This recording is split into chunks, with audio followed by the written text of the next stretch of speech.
بزرگ فرماتے ہیں میں نے دعا مانگنے کا طریقہ اپنی بیوی سے سیکھا۔ حضرت وہ کس طرح؟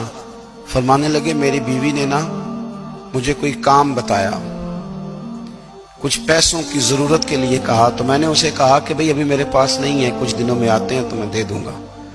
عورتوں کی عادت ہوتی ہے وہ بار بار یاد کراتی ہیں۔ 2-4 دنوں کے بعد پھر اس نے کہا حضرت وہ میں نے کہا تھا کچھ پیسے، میں نے اسے کہا کہ ابھی میرے پاس نہیں ہے، کچھ دنوں میں ملتے ہیں تو میں تمہیں دے دوں گا۔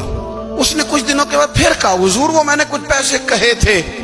فرماتے میں نے ڈانٹ دیا، میں نے کہا کہ کیا تو روز مجھے شرمندہ کرتی ہے، کہا نا میرے پاس نہیں ہے، ہوں گے تو دے دوں گا، تو روز یاد کراتی ہے۔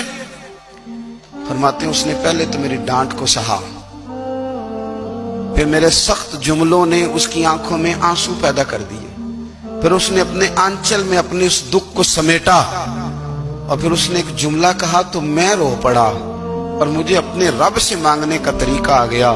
مجھے کہنے لگی حضرت جی آپ نے ڈانٹ دیا، میں نے سہ لیا، پر آپ ہی میرے شوہر ہیں، بتائیں نا آپ سے نہ کہوں تو میں کس سے جا کے کہوں۔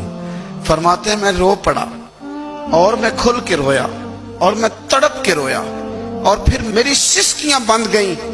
تو مجھے کہنے لگی آپ کو کیا ہوا؟ میں نے کہا مجھے بھی دعا مانگنی آ گئی ہے۔ جب میں اسے کہوں گا نا اللہ تو ہی میرا رب ہے، میں تجھ سے نہ کہوں تو میں کس سے جا کے کہوں؟ میں کیوں کسی بندے سے سوال کروں؟ میں کیوں کسی دنیا دار سے کہوں؟